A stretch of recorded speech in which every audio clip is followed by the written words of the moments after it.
Na kila mmoja wetu sasa asubuhi hii ya leo. Roho Mtakatifu, mfalme wetu na baba yetu, uwezaye kutupa tafsiri iliyo sahihi kutoka kwako Bwana, basi wewe ndiye ukaye mwalimu katikati yetu na kila mmoja wetu ambaye amekuja asubuhi ya leo katika nyumba ya ibada. Mungu, nami najiweka mikononi mwako, nitumie sasa kama chombo chako kwa ajili ya faida ya kanisa lako, nami niko tayari kuyanena maneno. Amen.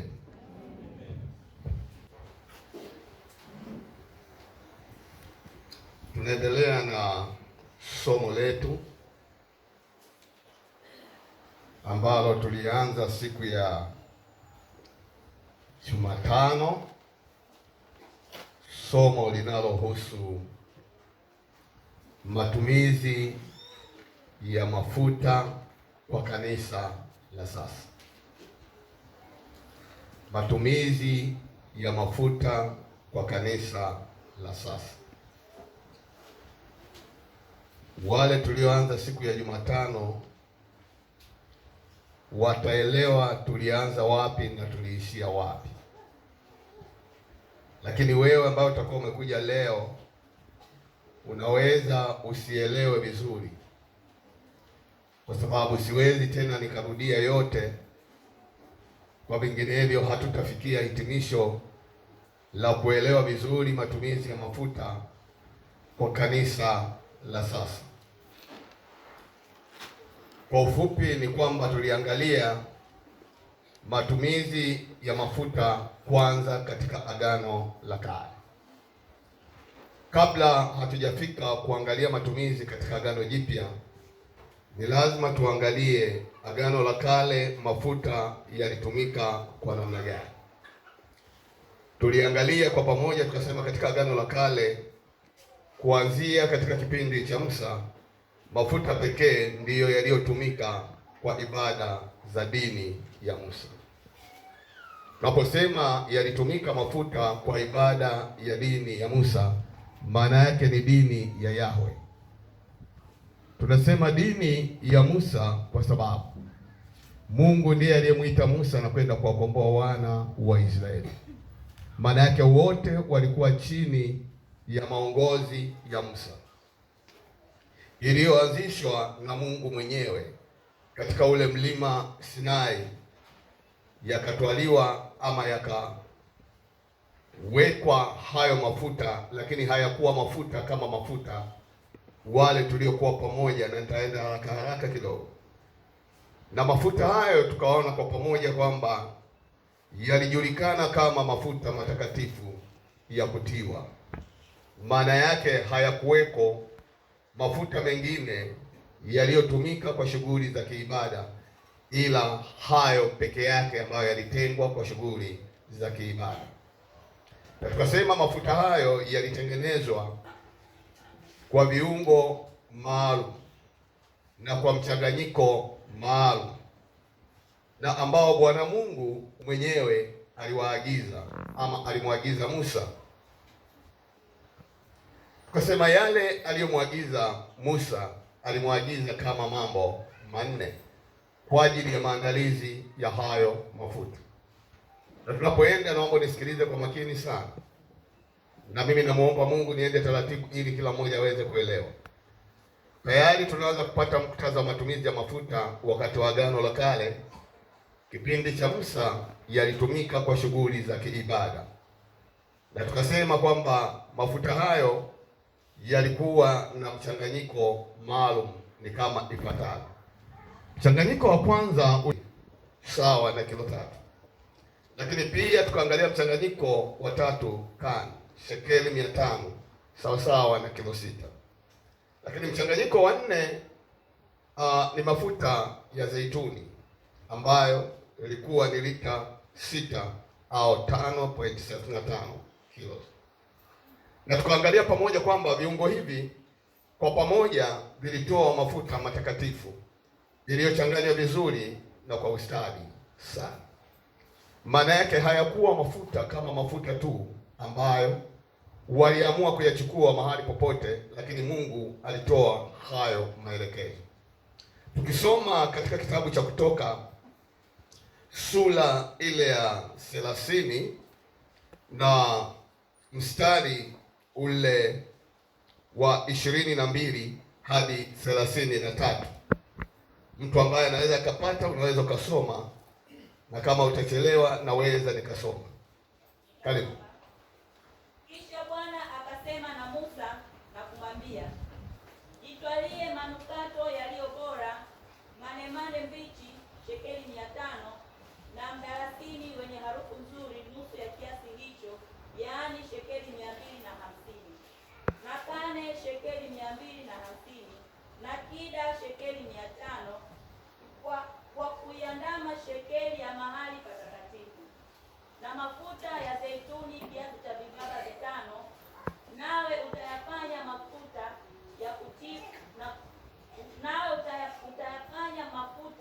ya kutiwa matakatifu marhamu, iliyochanganywa kwa kazi ya ustadi ya mtengenezaji manukato. Yatakuwa ni mafuta matakatifu ya kutiwa. Nawe utaipaka hema ya kukutania kwa mafuta hayo, na hilo sanduku la ushuhuda, na hiyo meza na vyombo vyake vyote, na kinara cha taa na vyombo vyake, na madhabahu ya kufukiza uvumba, na madhabahu ya kuteketezea sadaka pamoja na vyombo vyake vyote, na birika na tako lake. Nawe utavitakasa vitu hivyo ili viwe vitakatifu sana. Tena kila kivigusacho vyombo vile kitakuwa kitakatifu. Nawe utawatia mafuta Haruni na wanawe na kuwatakasa ili wamtumikie katika kazi ya ukuhani. Nawe utanena na wana wa Israeli na kuwaambia, haya yatakuwa ni mafuta matakatifu ya kutiwa kwa ajili yangu mimi katika vizazi vyenu vyote.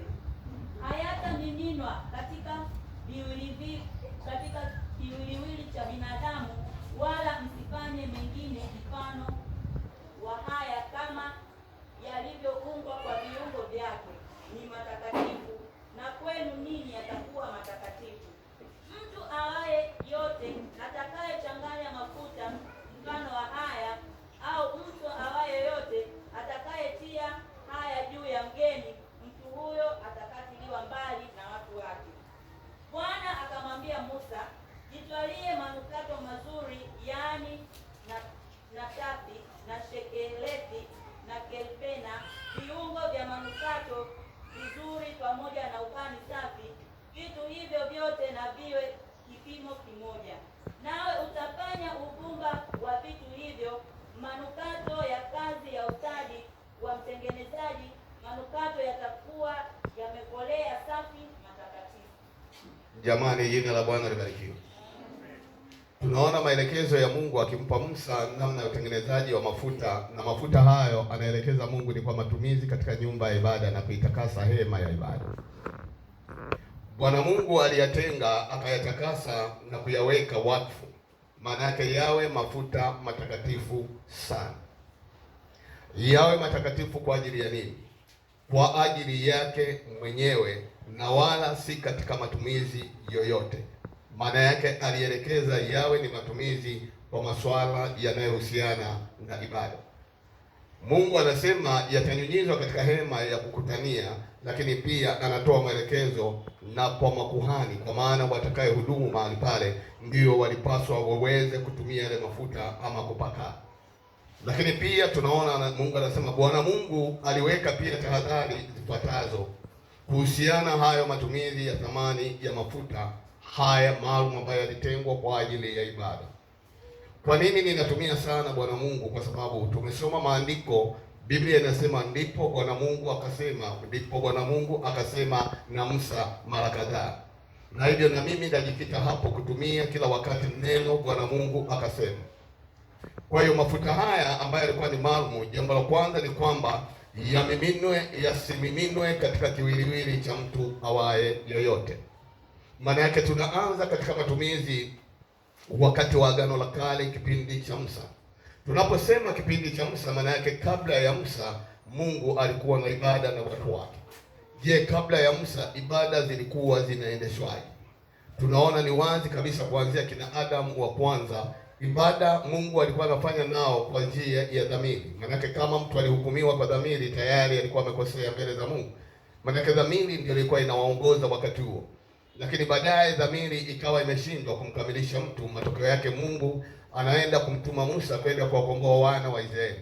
Anawakomboaje na watu wanatakiwa wafanye ibada? Ndipo Mungu anawapa maelekezo namna ya maandaaji ya yale mafuta kwa ajili ya kulitakasa hekalu, kwa maana ya hema, kwa maana ya nyumba ya ibada. Kwa hiyo anaweka angalizo ya kwanza, anasema yasimiminwe katika kiwiliwili cha mtu awaye yoyote. Maanake Mungu anakataa mtu awaye yoyote ambaye hakutolewa wakfu kwa ajili ya matumizi ya ibada, huyo haruhusiwi kumiminiwa mafuta yoyote. Maandiko yanasema hata kwenye kiwiliwili chake. Maanake ni nini? Tunajifunza mambo haya.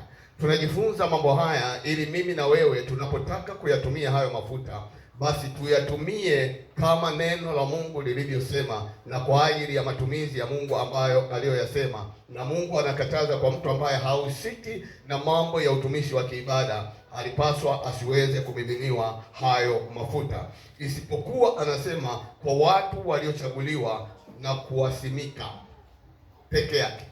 Kwa hiyo mtu yeyote anayetaka kuyatumia hayo mafuta ambayo tunadhani ndiyo ambayo yapo katikati yetu, maana yake unayemiminiwa mafuta ni lazima uwe umesimikwa ama kuwekwa wakfu kwa ajili ya matumizi ya ibada ama siku za leo matumizi, kwa maana wewe umekuwa ni mtumishi wa Mungu kwa ajili ya kanisa la Mungu, kama tutakavyoangalia huko mbele na kama Bwana yataendelea kuhusika hayo mafuta. Manake ili kutumika katika utumishi mbalimbali katika nyumba ya Bwana, na ndio maana hawa walikuwa wanamiminiwa ili watumike katika utumishi mbalimbali wa nyumba ya Bwana, ambao tunaona waziwazi kwamba walikuwa ni makuhani, waamuzi na manabii, na baadaye tunaona wafalme wanaongozwa hapo. Katika taifa la Israeli waliokuwa wanapakwa mafuta ni hao watatu ambao walikuwa wanapakwa, na yale mafuta yalikuwa yanapakwa kama ishara ya Roho Mtakatifu, kwa sababu Roho Mtakatifu wakati huo alikuwa hajamiminwa ama kuachiliwa kwa watu wote. Kwa hiyo walikuwa wanajazwa watu wachache katika taifa la Israeli. Tukisoma ule mstari wa 32 utaona maandiko yanazungumza vizuri. 32 sura ya 30 inasema, haya hayatamiminwa katika kiwiliwili cha binadamu, wala msifanye mengine mfano wa haya, kama yalivyoungwa kwa viungo vyake. Ni matakatifu kwenu ninyi, yatakuwa matakatifu. Amina, watakatifu. Maana yake yasimiminwe kwa watu wengine. Naenda haraka hapo tufike mahali hapo tufike. Maana yake mtu awaye yoyote asichanganye mafuta mfano wa haya, maana yake na kujitengenezea au mfano wa mafuta hayo yaliyotengenezwa, ambayo Musa na kuyatia hayo mafuta matakatifu yaweze kutumika kwa ajili ya matumizi ya ibada. Maana yake ni nini? Hivyo basi ni kwamba utengenezaji wa mafuta ya aina hiyo yaliagizwa na Musa na hayakuruhusiwa na mtu yoyote aweze kuyatumia nje ya Musa. Ukisoma ule mstari wa 33 utaona katika ile sura ya 30. Tutacheza sana katika sura hiyo. Anasema mtu awaye yoyote atakayechanganya mafuta mfano wa haya, au mtu awaye yoyote atakayetia mafuta haya juu ya mgeni, mtu huyo atakatiliwa mbali na watu wake. Maana yake ni nini? Anapozungumza swala la uchanganyaji, kulikuwa na watu ambao walikuwa wameteuliwa na kwa maelekezo ya Mungu mwenyewe chini ya Musa. Lakini pia maandiko yanaongeza, yanasema wala asiwepo mgeni yoyote atakayeweza kuchanganya ama atakayeweza kutumia. Neno mgeni linakujaje? Neno mgeni ukiliangalia kwa muktadha wa Biblia ni kwamba wakati huo wa kipindi cha Musa, Mungu alikuwa anaongea na taifa la Israeli, na ndilo lilikuwa taifa la Mungu, na mataifa mengine yalikuwa hayana Mungu, mataifa ya kipagani. Maanake huyo ndiye aliyehesabika mgeni, hakuruhusiwa kuyatumia hayo mafuta ila tu kwa wana wa Israeli, na wana wa Israeli sio wote, ni wale waliotengwa maalum kwa ajili ya matumizi ya ibada mahali pale. Lakini tunapoangalia leo, mafuta yanatumika hadi wageni, kwa maana nje ya wana wa Israeli, kwa maana ya taifa la Israeli. Kwa nini tunataka tuangalie kwa pamoja? Nataka tuangalie kwa pamoja na kisha tuweze kuangalia kipi ni kipi na kipi sicho kipi ambacho kinatakiwa. Maana katika wimbi tulilonalo hasa wakati huu kumekuwa na mafundisho na mikazo mbalimbali, ayamkini hata wateule wa Mungu wameshindwa kuelewa ni lipi waweze kusimama nao. Lakini nataka nikuletee hili fundisho ambalo tunaangalia maneno ya Mungu. Hatutaweza kufanya jambo lolote ambalo halitokani na Mungu wetu aliye hai. Mafuta haya pia yalitumika kama ifuatavyo. Jambo la kwanza ni kwamba yalitumika kuipaka hema ya kukutania kama tulivyosoma. Maana yake iliwekwa wakfu na kutengwa kwa ajili ya matumizi ya ibada na ukuhani. Maana yake ni kulitakasa ama kulitenga. Naomba nisikilize vizuri. Maana yake wenzetu katika Agano la Kale hawakuweza kufanya ibada mahali popote. Mahali walipokuwa wamepandaa lazima palitakaswa. Palitakaswa kwa njia gani? Kama tulivyosoma, kwa njia ya mafuta yaliyotengenezwa maalum na kwa maelekezo maalum. Kitendo cha kumimina kwenye ile hekalu maana yake lilikuwa linatakaswa, na wale ambao watatumika kwenye lile hekalu, makuhani na kadhalika, na wao walikuwa wanamiminiwa ile mafuta. Sehemu nyingine tumesoma inasema iwe harufu nzuri ama manukato mazuri au marhamu mazuri. Maana yake haya yaliwekwa kwa ajili ya matumizi ya ibada na sio vinginevyo. Maana yake kama utakuwa unanifuatilia, hata kama upo asubuhi ya leo, wewe ambaye unayetumia hayo mafuta, elewa maana halisi ya matumizi ya mafuta ilikuwa ni nini. Ni kwa ajili ya matumizi ya ibada tu. Na watu walioruhusiwa kumiminiwa hao mafuta, Biblia inazungumza wazi. Kwa nini tumeanza Agano la Kale? Tumeanza Agano la Kale ili tuweze kwenda kwa pamoja, na ukishaelewa uweze kuwasaidia watu wengine juu ya matumizi ya mafuta, ni wapi yanatakiwa na wapi hayatakiwi, na sisi je, tunatakiwa ama hatutakiwi. Lakini pia yalipakwa kwenye sanduku la agano kama tulivyoangalia kwa pamoja. Narudia hivyo kwa sababu katikati ya wiki wengi hamji. Ningeenda mbele manake wengi ningewaacha nyuma, na ndio maana naenda haraka, sifafanui sana. Yalipakwa pia kwenye sanduku la agano, maana yake yalipakwa pia hata kwenye sanduku la agano la ushuhuda na vyombo vingine vya utumishi vilivyokuwa katika ile hema. Maana yake pamoja na madhabahu ya kuteketezea sadaka ya kuteketeza, pamoja na vyombo vyake vyote na birika na tako lake kama tulivyosoma. Maana yake birika, tako ni lile kule kwenye kikalio huko chini. Maana yake pia na makuhani ambao walihusika mle waliweza kutakaswa ama kupakwa hayo mafuta. Mafuta haya pia yalivifanya vyombo hivi vitengwe kwa ajili ya Bwana, vikawa vitakatifu sana kwa Bwana. Kwa nini vinatengwa? Kitu kilichokuwa kinasababisha vitengwe ni yale mafuta viliwekwa wakfu na vikatengwa kwa ajili ya matumizi ya ibada peke yake. Ijumaa, Jumatano nilizungumza sana, nikasema tuwe makini sana vitu vinavyotengwa kwa ajili ya matumizi ya kanisa nyakati za leo. Kila mtu anaweza akazani ana uhalali wa kutumia chochote humu ndani. Mungu ameweka pia utaratibu ndani ya kanisa la Bwana. Jamani, jina la Bwana libarikiwe. Jamani, jina la Bwana libarikiwe. Jina la Bwana libarikiwe.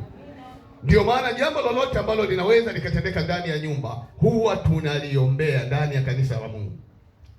Tukaangalia kwa pamoja tukasema kitu chochote ambacho kingeguswa, vyombo hivi vilivyofanyika kuwa ni vitakatifu kwa Mungu, kwa amri ya Mungu, maana yake na vyenyewe vilitakasika.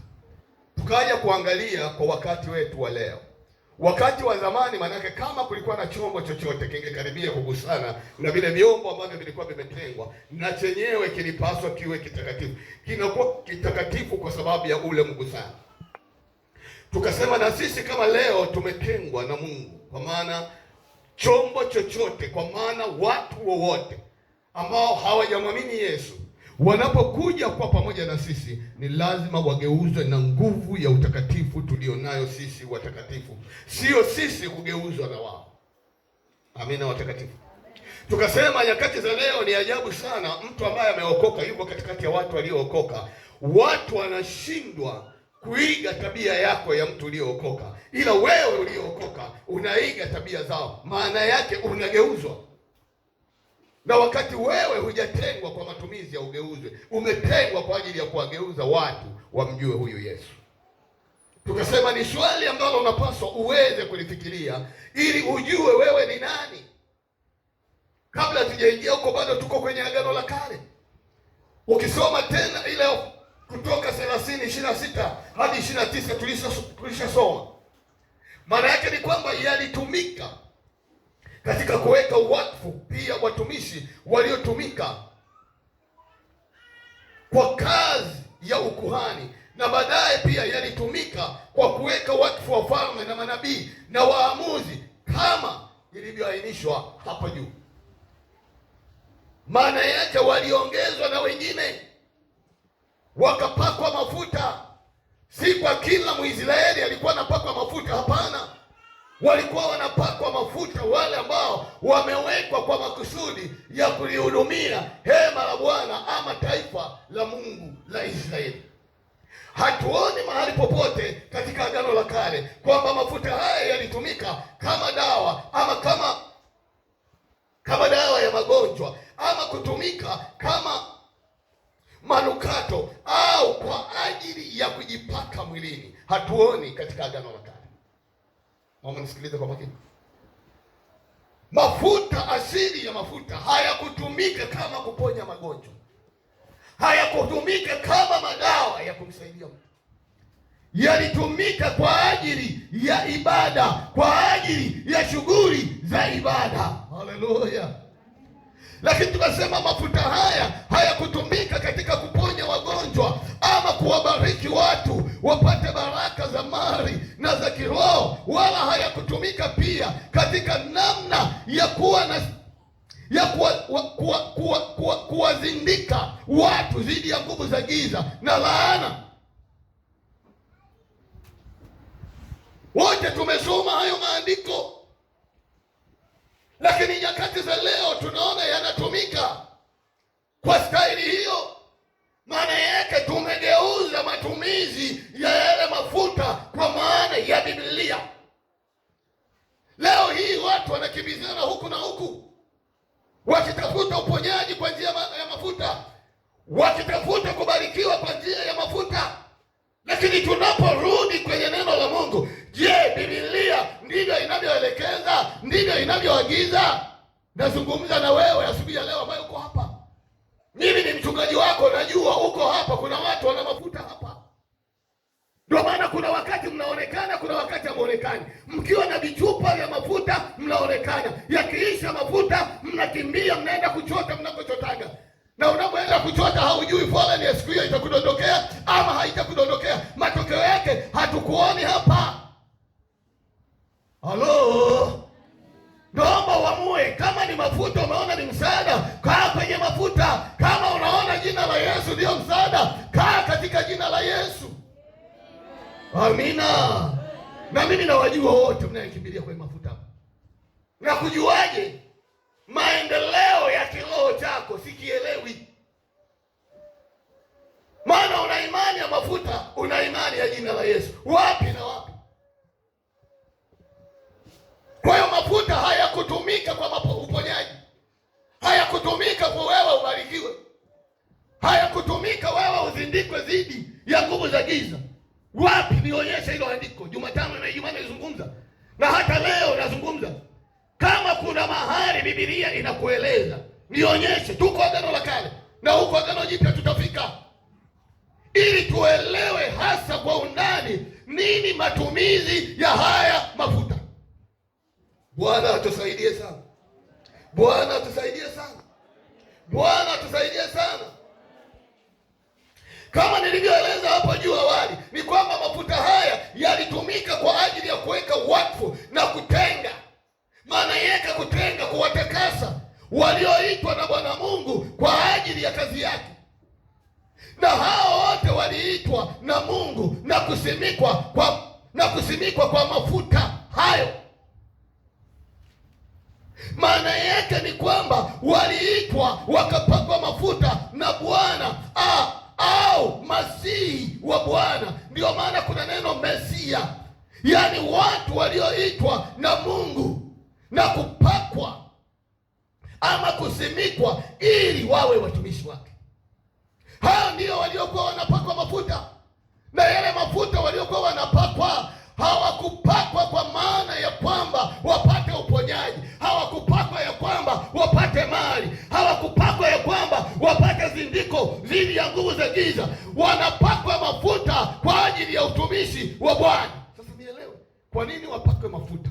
Kuna kitu kilikuwa hakijafika, na kama hakijafika, kuna kitu kilitumika badala. Amina watakatifu, amina watakatifu. Mbona muitikii? Itikieni hata kama ulikuwa na mafuta, wala sijakwambia ni dhambi, lakini hebu tusome maandiko yaamue yenyewe, halafu unafuata neno ama unasikiliza mafundisho yaliyo manyonge.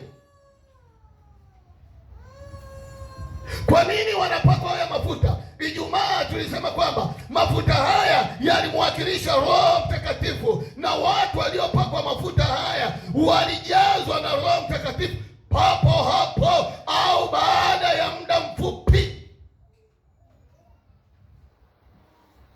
Amen.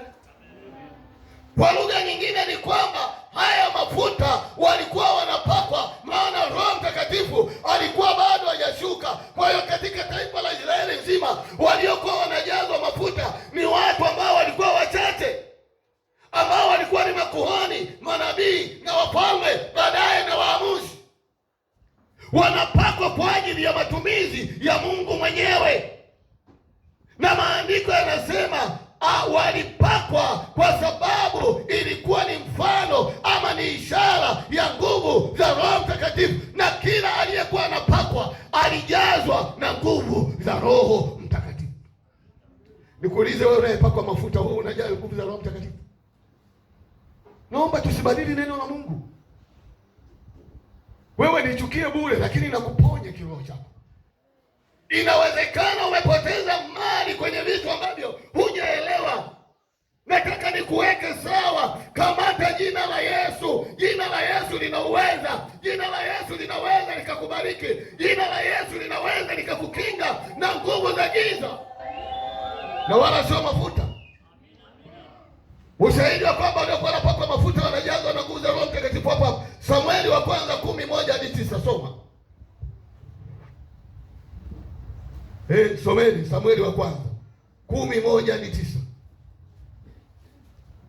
Ni marudio tu hayo, ndio maana nasema someni. Samueli wa kwanza 10:1-9. Mungu inasema, ndipo Samueli akatoa kichupa cha mafuta akayamimina kichwani pake. Sikiliza, anasema kisha Samueli akatwaa kichupa cha mafuta. Ndio hayo ambayo watu mnakimbilia, mnachukua kichupa cha mafuta. Kichupa hicho cha mafuta kina mchanganyiko wa yale ambayo Biblia inazungumza, na kile kichupa anakitwaa Samueli kwa ajili ya matumizi gani? Endelee. Akambusu, akasema. Kumbusu wenzao ni utamaduni wa kwao. Maana yake kumbusu, amemkubali, anambariki katika jina la Yesu. Je, Bwana hakukutia mafuta uwe mkuu juu ya watu wake wa Israeli? Jambo la kwanza, walikuwa wanapakwa mafuta, maana yake wawe wakuu wa juu ya Israeli, maana yake wawe na mamlaka, wawaongoze. Ile nguvu ya utisho, ile nguvu ya mamlaka ya kuwatisha watu wao, kama wao hawangeweza bila hiyo nguvu ya mafuta. Tegelee. Nawe utamiliki watu wa Bwana na kuwaokoa na mikono ya adui zao.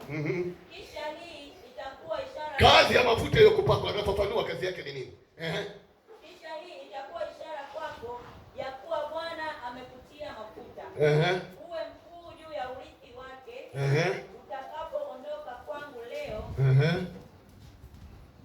utakutana na wanaume wawili karibu na kaburi la Raheli katika mpaka wa Benjamin huko Selsa.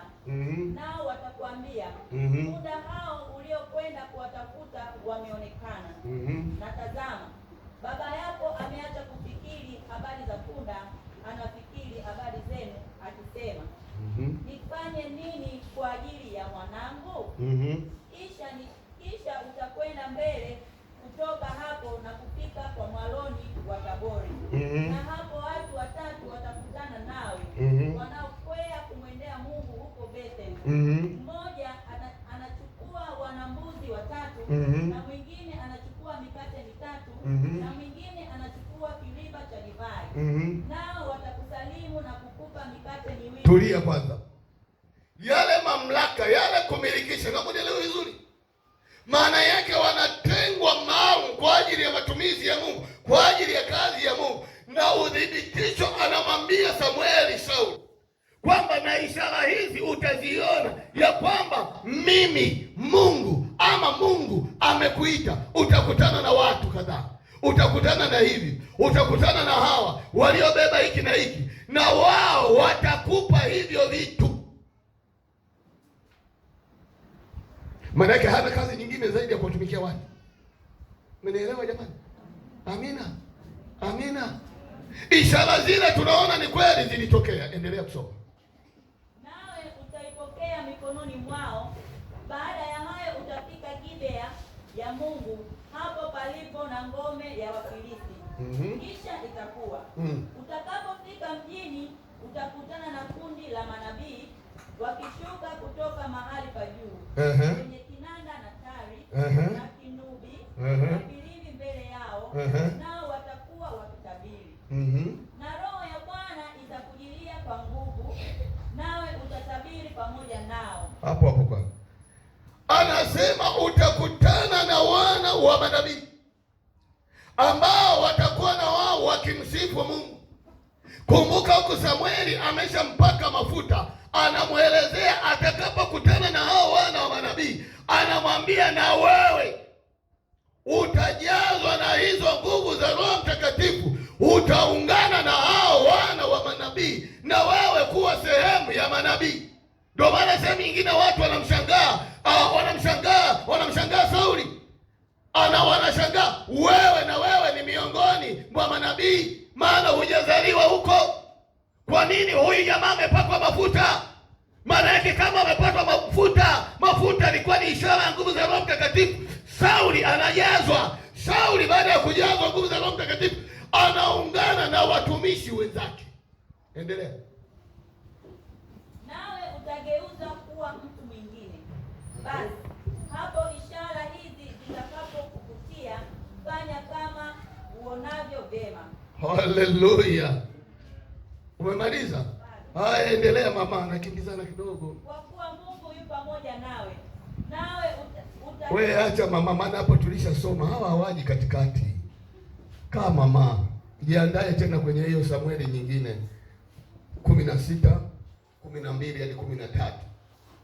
Malaika Roho Mtakatifu alimshukia Sauli kwa nguvu sana. Pale akajaa na nguvu za Roho Mtakatifu na akageuzwa kuwa mtu mwingine na akaanza kutoa unabii, na Mungu akawa pamoja naye tangu wakati ule. Maana yake Mungu akaanza kutembea pamoja naye. Kwa nini anatembea naye? Anatembea naye kwa ajili ya utumishi, sio kwa ajili ya uponyaji, sio kwa ajili ya kutafuta mali, sio kwa ajili ya kuzindikwa dhidi ya nguvu za giza. Katika utumishi tuko kwenye agano la kale. Kila mmoja wetu sasa, asubuhi hii ya leo, Roho Mtakatifu, mfalme wetu na baba yetu, uwezaye kutupa tafsiri iliyo sahihi kutoka kwako Bwana, basi wewe ndiye ukawe mwalimu katikati yetu na kila mmoja wetu ambaye amekuja asubuhi ya leo katika nyumba ya ibada.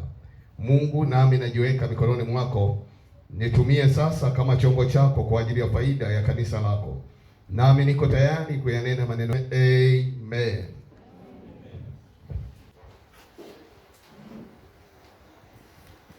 Tunaendelea na somo letu ambalo tulianza siku ya Jumatano, somo linalohusu matumizi ya mafuta kwa kanisa la sasa. Matumizi ya mafuta kwa kanisa la sasa. Wale tulioanza siku ya Jumatano wataelewa tulianza wapi na tuliishia wapi. Lakini wewe ambao utakuwa umekuja leo, unaweza usielewe vizuri, kwa sababu siwezi tena nikarudia yote, kwa vinginevyo hatutafikia hitimisho la kuelewa vizuri matumizi ya mafuta kwa kanisa la sasa. Kwa ufupi ni kwamba tuliangalia matumizi ya mafuta kwanza katika Agano la Kale. Kabla hatujafika kuangalia matumizi katika Agano Jipya, ni lazima tuangalie Agano la Kale, mafuta yalitumika kwa namna gani. Tuliangalia kwa pamoja tukasema, katika Agano la Kale kuanzia katika kipindi cha Musa, mafuta pekee ndiyo yaliyotumika kwa ibada za dini ya Musa. Tunaposema yalitumika mafuta kwa ibada ya dini ya Musa, maana yake ni dini ya Yahwe. Tunasema dini ya Musa kwa sababu Mungu ndiye aliyemwita Musa na kwenda kuwakomboa wana wa Israeli. Maana yake wote walikuwa chini ya maongozi ya Musa, iliyoanzishwa na Mungu mwenyewe katika ule mlima Sinai, yakatwaliwa ama yakawekwa hayo mafuta, lakini hayakuwa mafuta kama mafuta wale tuliokuwa pamoja, na nitaenda haraka haraka kidogo. Na mafuta hayo tukaona kwa pamoja kwamba yalijulikana kama mafuta matakatifu ya kutiwa. Maana yake hayakuweko mafuta mengine yaliyotumika kwa shughuli za kiibada, ila hayo peke yake ambayo yalitengwa kwa shughuli za kiibada. Na tukasema mafuta hayo yalitengenezwa kwa viungo maalum na kwa mchanganyiko maalum, na ambao Bwana Mungu mwenyewe aliwaagiza ama alimwagiza Musa. Tukasema yale aliyomwagiza Musa, alimwagiza kama mambo manne kwa ajili ya maandalizi ya hayo mafuta. Na tunapoenda, naomba nisikilize kwa makini sana, na mimi namuomba Mungu niende taratibu ili kila mmoja aweze kuelewa. Tayari tunaweza kupata muktadha wa matumizi ya mafuta wakati wa Agano la Kale. Kipindi cha Musa yalitumika kwa shughuli za kiibada, na tukasema kwamba mafuta hayo yalikuwa na mchanganyiko maalum, ni kama ifuatavyo.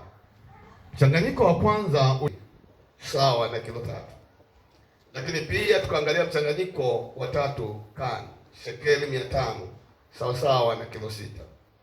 Lakini mchanganyiko wa 4 ni mafuta ya zeituni ambayo ilikuwa ni lita 6 au 5.35 kilo. Na tukaangalia pamoja kwamba viungo hivi kwa pamoja vilitoa mafuta matakatifu iliyochanganywa vizuri na kwa ustadi sana.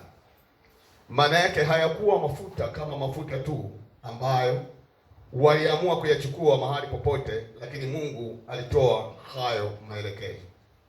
Tukisoma katika kitabu cha Kutoka sura ile ya 30 na mstari ule wa 22 hadi 33, mtu ambaye anaweza akapata, unaweza ukasoma, na kama utachelewa naweza nikasoma. Karibu. Kisha Bwana akasema na Musa na kumwambia, jitwalie manukato yaliyo bora, manemane mbichi shekeli 500, na mdalasini wenye harufu nzuri nusu ya kiasi hicho, yaani shekeli 250, na kane shekeli 250, na kida shekeli 500, kwa kuiandama shekeli ya mahali patakatifu, na mafuta ya zeituni kiasi cha vibaba 5, nawe utayafanya mafuta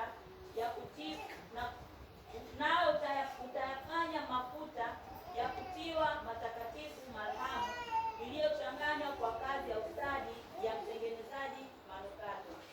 Yatakuwa ni mafuta matakatifu ya kutiwa. Nawe utaipaka hema ya kukutania kwa mafuta hayo, na hilo sanduku la ushuhuda, na hiyo meza na vyombo vyake vyote, na kinara cha taa na vyombo vyake, na madhabahu ya kufukiza uvumba, na madhabahu ya kuteketezea sadaka pamoja na vyombo vyake vyote, na birika na tako lake. Nawe utavitakasa vitu hivyo ili viwe vitakatifu sana. Tena kila kivigusacho vyombo vile kitakuwa kitakatifu. Nawe utawatia mafuta Haruni na wanawe na kuwatakasa, ili wanitumikie katika kazi ya ukuhani.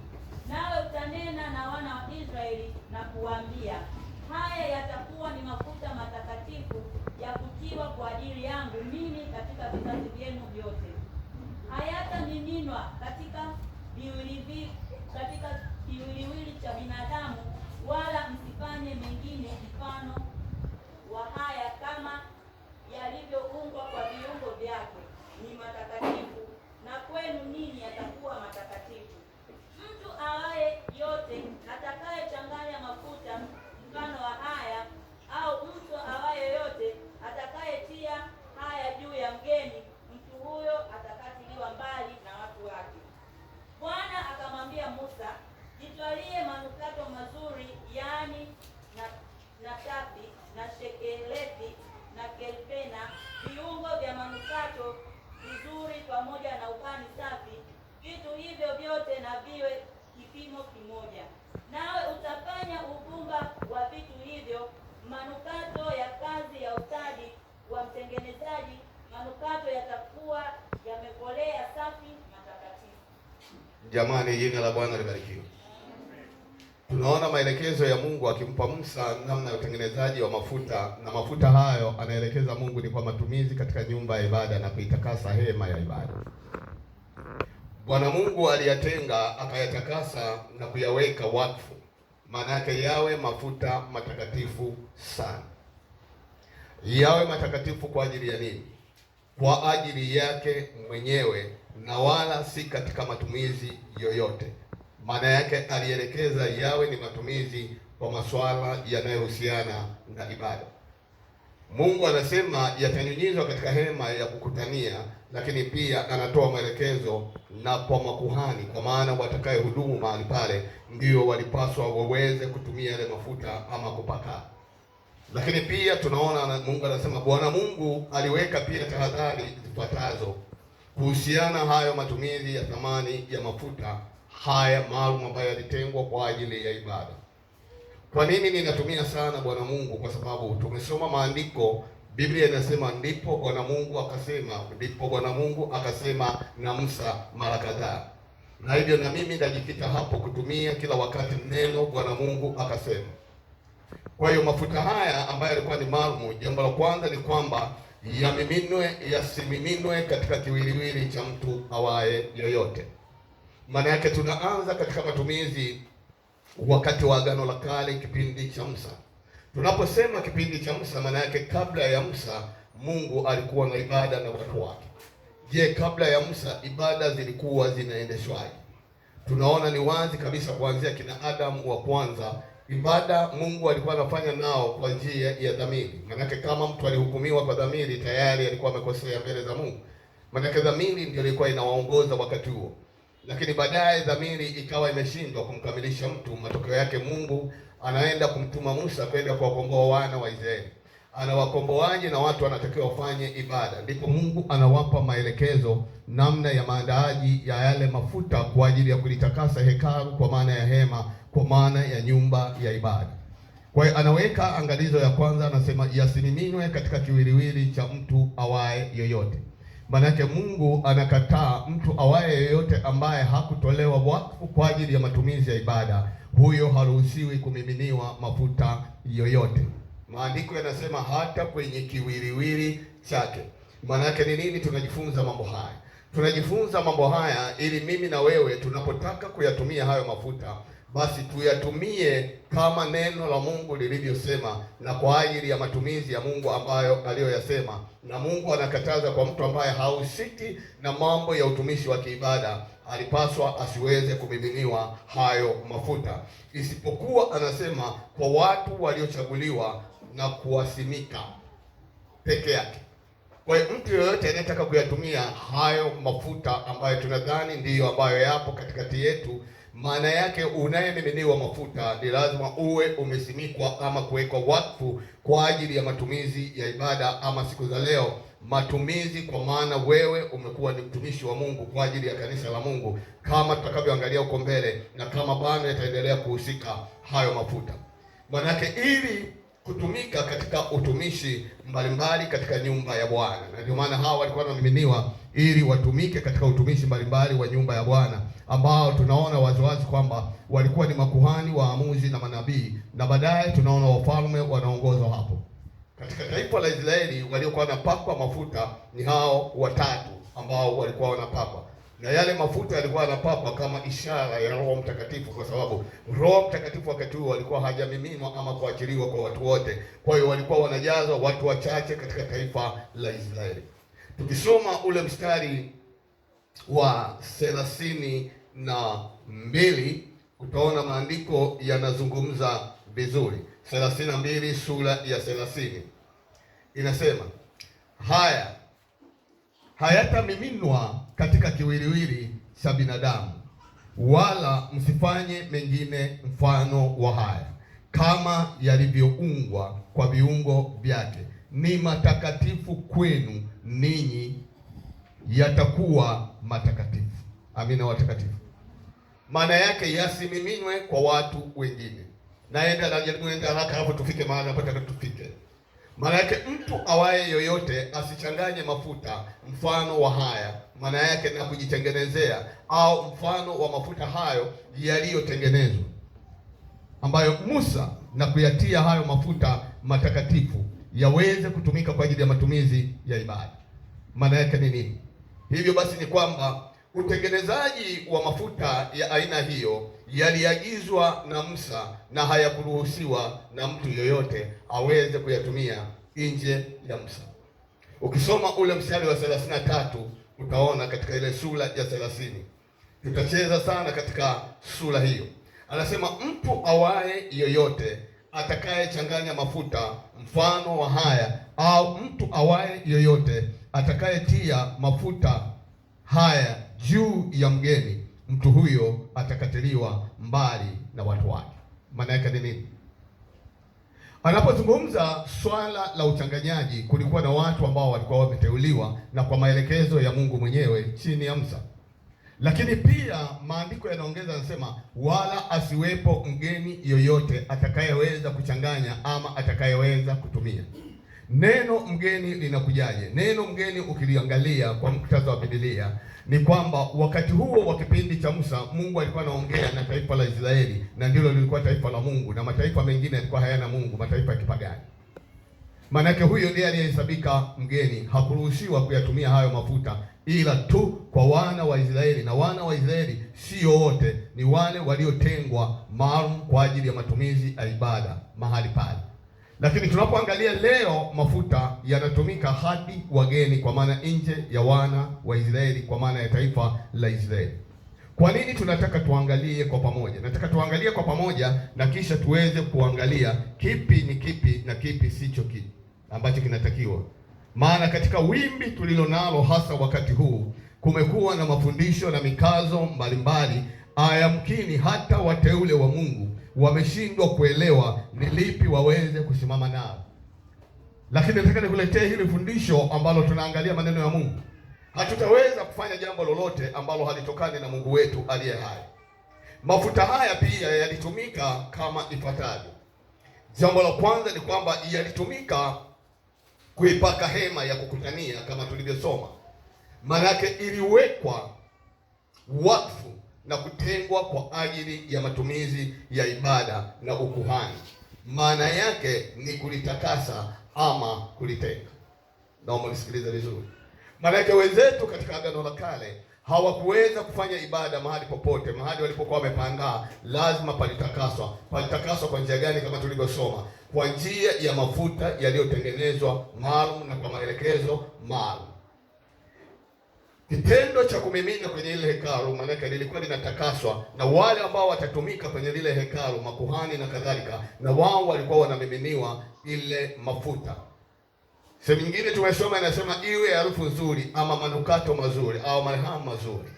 Maana yake haya yaliwekwa kwa ajili ya matumizi ya ibada na sio vinginevyo. Maana yake kama utakuwa unanifuatilia, hata kama upo asubuhi ya leo, wewe ambaye unayetumia hayo mafuta, elewa maana halisi ya matumizi ya mafuta ilikuwa ni nini. Ni kwa ajili ya matumizi ya ibada tu, na watu walioruhusiwa kumiminiwa hao mafuta, Biblia inazungumza wazi. Kwa nini tumeanza Agano la Kale? Tumeanza Agano la Kale ili tuweze kwenda kwa pamoja, na ukishaelewa uweze kuwasaidia watu wengine juu ya matumizi ya mafuta, ni wapi yanatakiwa na wapi hayatakiwi, na sisi je, tunatakiwa ama hatutakiwi. Lakini pia yalipakwa kwenye sanduku la agano kama tulivyoangalia kwa pamoja. Narudia hivyo kwa sababu katikati ya wiki wengi hamji. Ningeenda mbele, manake wengi ningewaacha nyuma, na ndio maana naenda haraka, sifafanui sana. Yalipakwa pia kwenye sanduku la agano, maana yake yalipakwa pia hata kwenye sanduku la agano la ushuhuda na vyombo vingine vya utumishi vilivyokuwa katika ile hema. Maana yake pamoja na madhabahu ya kuteketezea sadaka ya kuteketeza, pamoja na vyombo vyake vyote na birika na tako lake kama tulivyosoma. Maana yake birika, tako ni lile kule kwenye kikalio huko chini. Maana yake pia na makuhani ambao walihusika mle waliweza kutakaswa ama kupakwa hayo mafuta. Mafuta haya pia yalivifanya vyombo hivi vitengwe kwa ajili ya Bwana, vikawa vitakatifu sana kwa Bwana. Kwa nini vinatengwa? Kitu kilichokuwa kinasababisha vitengwe ni yale mafuta viliwekwa wakfu na vikatengwa kwa ajili ya matumizi ya ibada peke yake. Ijumaa, Jumatano nilizungumza sana, nikasema tuwe makini sana vitu vinavyotengwa kwa ajili ya matumizi ya kanisa nyakati za leo. Kila mtu anaweza akazani ana uhalali wa kutumia chochote humu ndani. Mungu ameweka pia utaratibu ndani ya kanisa la Bwana. Jamani, jina la Bwana libarikiwe. Jamani, jina la Bwana libarikiwe. Jina la Bwana libarikiwe. Ndio maana jambo lolote ambalo linaweza likatendeka ndani ya nyumba huwa tunaliombea ndani ya kanisa la Mungu. Tukaangalia kwa pamoja, tukasema kitu chochote ambacho kingeguswa vyombo hivi vilivyofanyika kuwa ni vitakatifu kwa Mungu, kwa amri ya Mungu, maana yake na vyenyewe vilitakasika. Tukaja kuangalia kwa wakati wetu wa leo. Wakati wa zamani, maana yake kama kulikuwa na chombo chochote kingekaribia kugusana na vile vyombo ambavyo vilikuwa vimetengwa, na chenyewe kilipaswa kiwe kitakatifu. Kinakuwa kitakatifu kwa sababu ya ule mgusano. Tukasema na sisi kama leo tumetengwa na Mungu, kwa maana chombo chochote, kwa maana watu wowote ambao hawajamwamini Yesu wanapokuja kwa pamoja na sisi ni lazima wageuzwe na nguvu ya utakatifu tulionayo sisi watakatifu, sio sisi kugeuzwa na wao. Amina, watakatifu. Tukasema nyakati za leo ni ajabu sana, mtu ambaye ameokoka yuko katikati ya watu waliookoka, watu wanashindwa kuiga tabia yako ya mtu uliyookoka, ila wewe uliyookoka unaiga tabia zao. Maana yake unageuzwa, na wakati wewe hujatengwa kwa matumizi ya ugeuzwe, umetengwa kwa ajili ya kuwageuza watu wamjue huyu Yesu. Tukasema ni swali ambalo unapaswa uweze kulifikiria ili ujue wewe ni nani. Kabla tujaingia huko, bado tuko kwenye Agano la Kale. Ukisoma tena ile Kutoka 30:26 hadi 29 tulishasoma. Maana yake ni kwamba yalitumika katika kuweka wakfu pia watumishi waliotumika kwa kazi ya ukuhani, na baadaye pia yalitumika kwa kuweka wakfu wafalme na manabii na waamuzi kama ilivyoainishwa hapo juu. Maana yake waliongezwa na wengine wakapakwa mafuta. Si kwa kila Mwisraeli alikuwa anapakwa mafuta, hapana. Walikuwa wanapakwa mafuta wale ambao wamewekwa kwa makusudi ya kulihudumia hema la Bwana ama taifa la Mungu la Israeli. Hatuoni mahali popote katika Agano la Kale kwamba mafuta haya yalitumika kama dawa ama kama dawa ya magonjwa ama kutumika kama manukato au kwa ajili ya kujipaka mwilini. Hatuoni katika Agano la Kale. Mama, nisikilize kwa makini. Mafuta, asili ya mafuta hayakutumika kama kuponya magonjwa, hayakutumika kama madawa ya kumsaidia mtu. Yalitumika kwa ajili ya ibada, kwa ajili ya shughuli za ibada. Haleluya! Lakini tukasema mafuta haya hayakutumika katika kuponya wagonjwa kuwabariki watu wapate baraka za mali na za kiroho, wala hayakutumika pia katika namna ya kuwa na kuwazindika watu dhidi ya nguvu za giza na laana. Wote tumesoma hayo maandiko, lakini nyakati za leo tunaona yanatumika kwa staili hiyo. Maana yake tumegeuza matumizi ya yale mafuta kwa maana ya Biblia. Leo hii watu wanakimbizana huku na huku, wakitafuta uponyaji kwa njia ya mafuta, wakitafuta kubarikiwa kwa njia ya mafuta. Lakini tunaporudi kwenye neno la Mungu, je, Biblia ndivyo inavyoelekeza? Ndivyo inavyoagiza? Nazungumza na wewe asubuhi ya leo ambayo uko hapa. Mimi ni mchungaji wako, najua uko hapa. Kuna watu wana mafuta hapa. Ndio maana kuna wakati mnaonekana, kuna wakati hamuonekani. Mkiwa na vichupa vya mafuta mnaonekana, yakiisha mafuta mnakimbia, mnaenda kuchota mnakochotaga. Na unapoenda kuchota haujui foleni ya siku hiyo itakudondokea ama haitakudondokea. Matokeo yake hatukuoni hapa. Halo? Naomba uamue, kama ni mafuta umeona ni msaada, kaa kwenye mafuta. Kama unaona jina la Yesu ndio msaada, kaa katika jina la Yesu. Amina. Na mimi nawajua wote mnayekimbilia kwenye mafuta. Na kujuaje maendeleo ya kiroho chako? Sikielewi. Maana una imani ya mafuta, una imani ya jina la Yesu. Wapi na wapi? Kwa hiyo mafuta hayakutumika kwa uponyaji, hayakutumika kwa wewe ubarikiwe, hayakutumika wewe uzindikwe dhidi ya nguvu za giza. Wapi? Nionyeshe hilo andiko. Jumatano na Ijumaa nilizungumza, na hata leo nazungumza.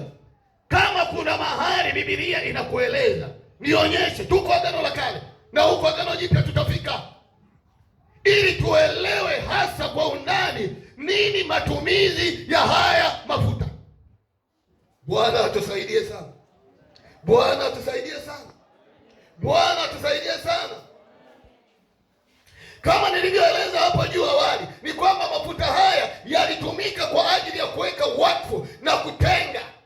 Maana yake kutenga, kuwatakasa walioitwa na Bwana Mungu kwa ajili ya kazi yake.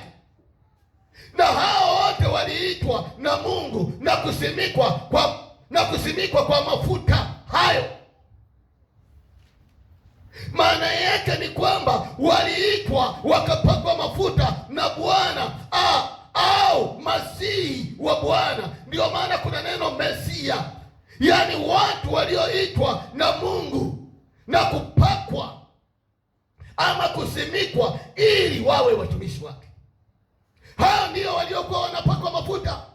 Na yale mafuta waliokuwa wanapakwa, hawakupakwa kwa maana ya kwamba wapate uponyaji, hawakupakwa ya kwamba wapate mali, hawakupakwa ya kwamba wapate zindiko dhidi ya nguvu za giza. Wanapakwa mafuta kwa ajili ya utumishi wa Bwana. Sasa nielewe, kwa nini wapakwe mafuta? Kuna kitu kilikuwa hakijafika, na kama hakijafika kuna kitu kilitumika baadaye. Amina watakatifu. Amina watakatifu. Mbona muitikii? Itikieni hata kama ulikuwa na mafuta, wala sijakwambia ni dhambi, lakini hebu tusome maandiko yaamue yenyewe, halafu unafuata neno ama unasikiliza mafundisho yaliyo manyonge. Kwa nini wanapakwa haya mafuta? Ijumaa tulisema kwamba mafuta haya yalimwakilisha Roho Mtakatifu, na watu waliopakwa mafuta haya walijazwa na Roho Mtakatifu papo hapo au baada ya muda mfupi. Amen. Kwa lugha nyingine ni kwamba haya mafuta walikuwa wanapakwa, maana Roho Mtakatifu alikuwa bado hajashuka. Kwa hiyo katika taifa la Israeli nzima waliokuwa wanajazwa mafuta ni watu ambao walikuwa wachache, ambao walikuwa ni makuhani, manabii na wafalme, baadaye na waamuzi. Wanapakwa kwa ajili ya matumizi ya Mungu mwenyewe. Na maandiko yanasema walipakwa kwa sababu ilikuwa ni mfano ama ni ishara ya nguvu za Roho Mtakatifu, na kila aliyekuwa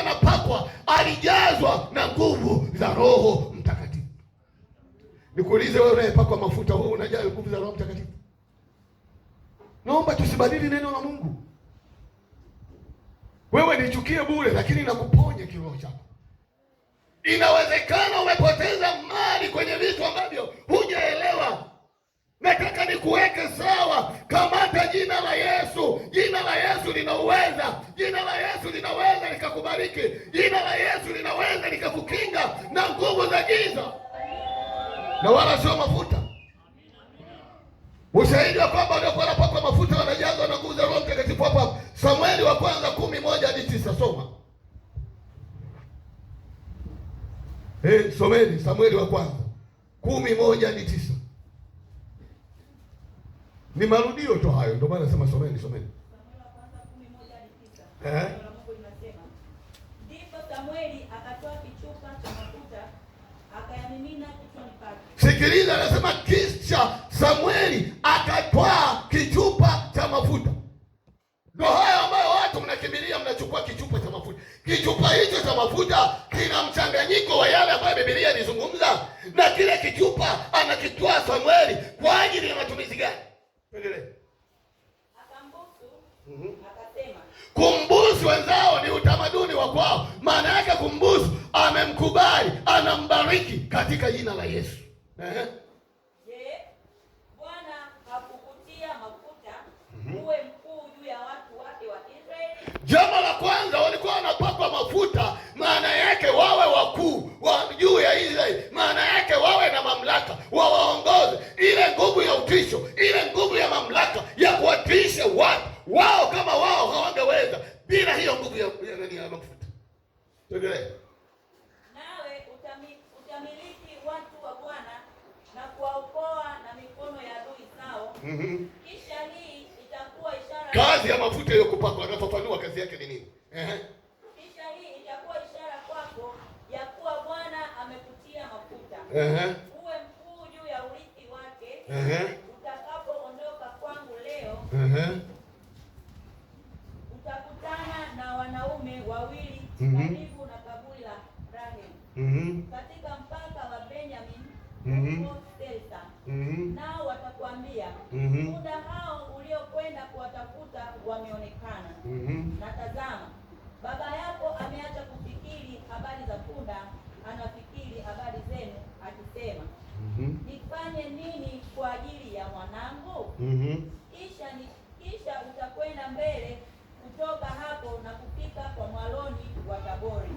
Na hapo watu watatu watakutana nawe, wanaokwea kumwendea Mungu huko Bethel. Mmoja anachukua wanambuzi watatu, na mwingine anachukua mikate mitatu, na mwingine anachukua kiriba cha divai. Nao watakusalimu na kukupa mikate miwili. Tulia kwanza. Yale mamlaka, yale kumilikisha, na kuelewa vizuri. Maana yake wanatengwa maalum kwa ajili ya matumizi ya Mungu, kwa ajili ya kazi ya Mungu. Na udhibitisho, anamwambia Samueli Sauli kwamba na ishara hizi utaziona ya kwamba mimi Mungu, ama Mungu amekuita. Utakutana na watu kadhaa, utakutana na hivi, utakutana na hawa waliobeba hiki na hiki, na wao watakupa hivyo vitu. Maana yake hana kazi nyingine zaidi ya kuwatumikia watu. Mmenielewa jamani? Amina. Amina. Ishara zile tunaona ni kweli zilitokea. Endelea kusoma. Nawe utaipokea mikononi mwao. Baada ya hayo utafika Gibea ya Mungu, hapo palipo na ngome ya Wafilisti. Kisha itakuwa utakapofika mjini, utakutana na kundi la manabii wakishuka kutoka mahali pa juu, kwenye kinanda na tari na kinubi na filimbi mbele yao, nao watakuwa wakitabiri. Na Roho ya Bwana itakujilia kwa nguvu, nawe utatabiri pamoja nao. Hapo kwa anasema utakutana na wana wa manabii ambao watakuwa na wao wakimsifu Mungu.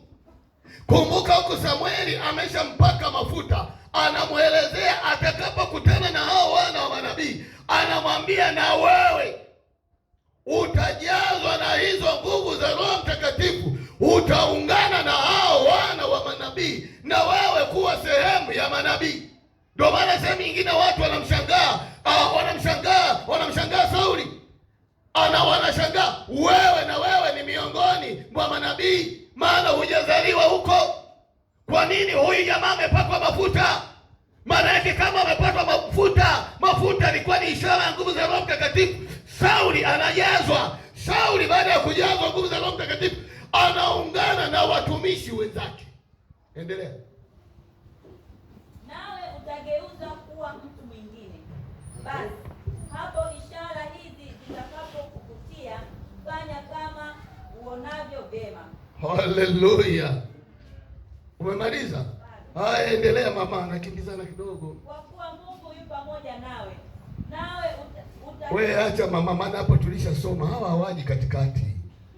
Kaa mama, jiandae tena kwenye hiyo Samueli nyingine 16, 12 hadi 13.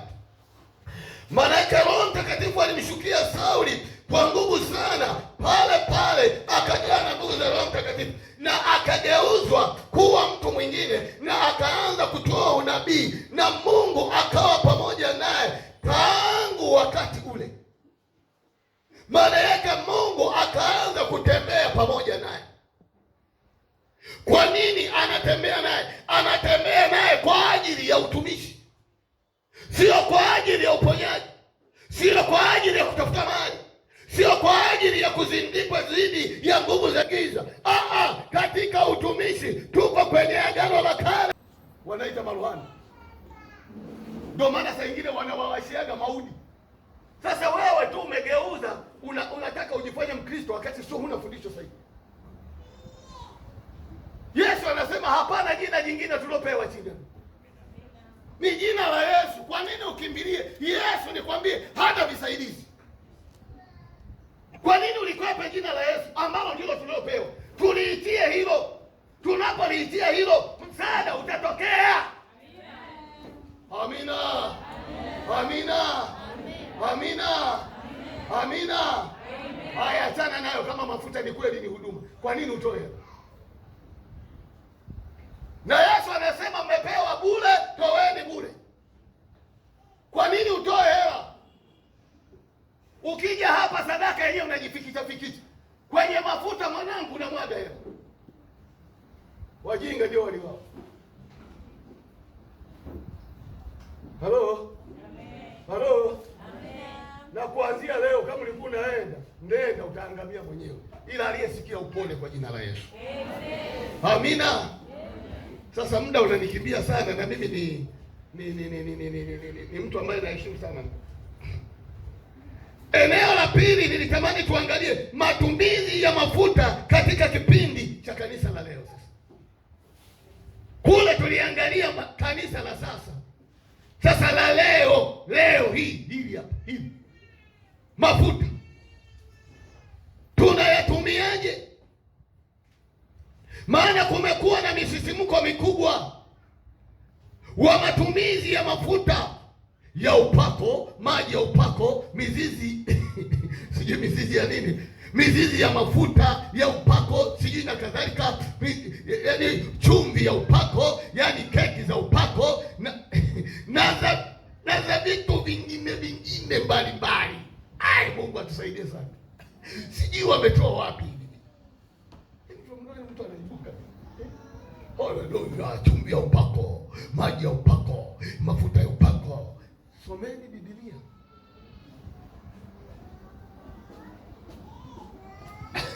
Tutafika tuangalie huko mbele. Kwa nini watu wanaenda? Wanasema bwana, swala la imani ni kitu cha ajabu sana. Lakini imani yako leo umejenga kwenye msingi gani?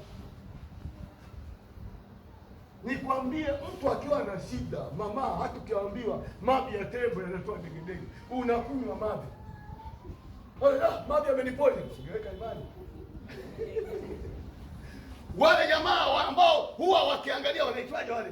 Jamaa anasema nikiuangalia huu mti bila kukwepesha macho hadi unapasuka katikati. Ni imani. Kama wanaweza wegeuza imani iliyo sahihi kwa Mungu. Maana ukipasuka mtu umekusaidia. Imani ni kitu cha ajabu sana. Naomba ukiangalia. Imani ni kitu cha ajabu sana. Lakini wewe mtu wa Mungu unayejua maneno,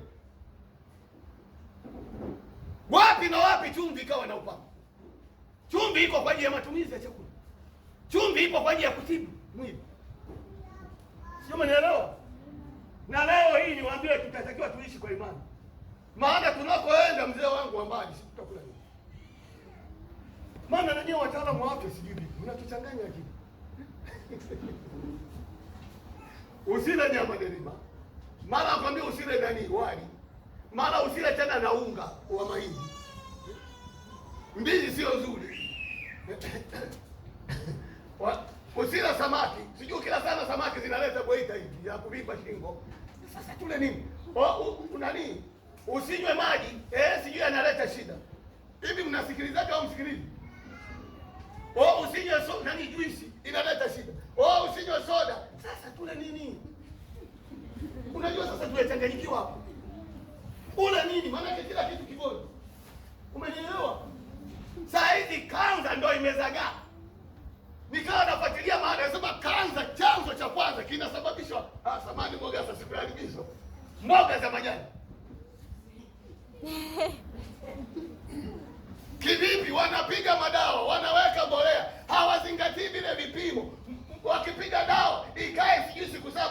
Ndugu anapiga dawa leo, siku ya 3 anakutumia mama iko mitani. Kweli sio kweli? Makabichi haya tunakula tunasema bana matumizi. Wanapiga madawa, ile gani kabichi linajifunga, dawa inakuwa katikati. Na kuosha kwenye muoshi na sasa hivi maji hayatoki vizuri. Mwenye.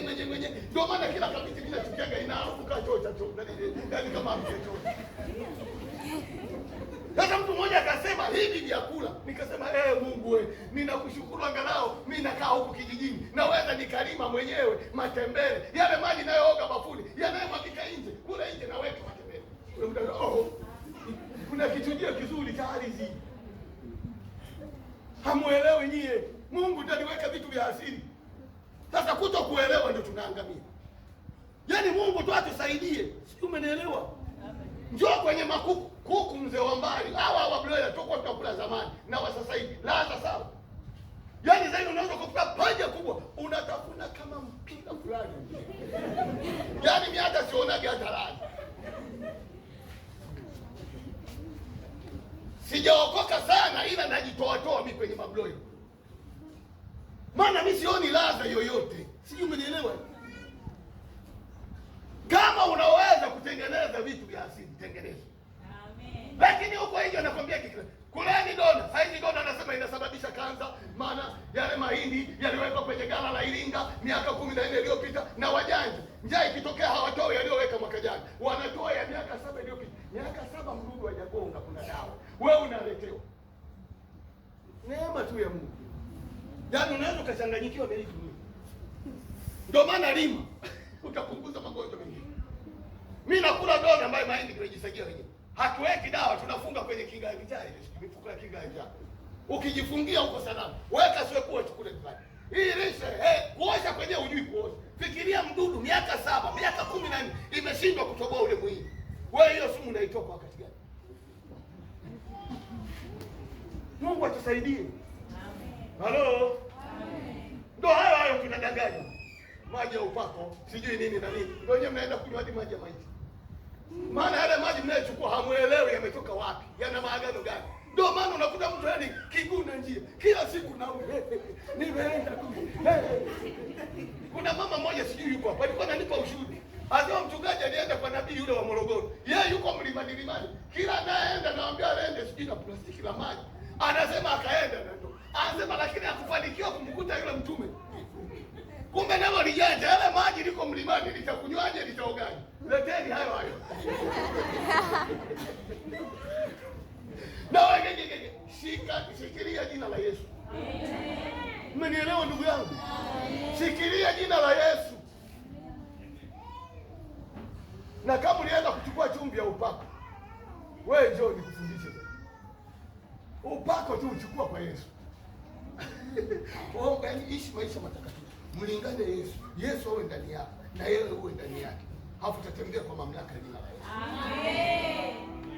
Ni kweli changamoto utakutana nazo, lakini hazitadumu kwako. Kuna mlango wa kutokea. Amina. Yesu anamwambiaje Petro? Mwambie wewe bwana wewe, lilikuwa lina mahesabu, linavua samaki kila siku linashika hela. Limemfuata Yesu kila siku anasema, okokeni, ufalme wa Mungu umekaribia. Siku ya kwanza Petro akaona hamna hela. Mwambie wewe mzee, hivi tunapata nini kwako wewe mzee? Maana ni biashara ya kichaa. Unajua Mchaga haendi mahali ambapo hailiki. Yesu akamwambia Petro, rafiki yangu mzee, sikiliza. Ukija huku utapata mara 100 vya mbinguni na duniani mara 100. Lakini plus na uzia ule una majaribu. Yale majaribu hayatakaa milele. Tuna mlango wa kutokea. Tukimwangalia Yesu atafungua tu mlango. Amina. Amina. Nikuulize wewe unayeshikilia hicho kichupa. Hadi leo zimetoka hizo shida, imetoka hiyo mikosi. Someni maandiko. Isaya anasema kwa kupigwa kwake sisi tumepona. Kwa kuangikwa msalabani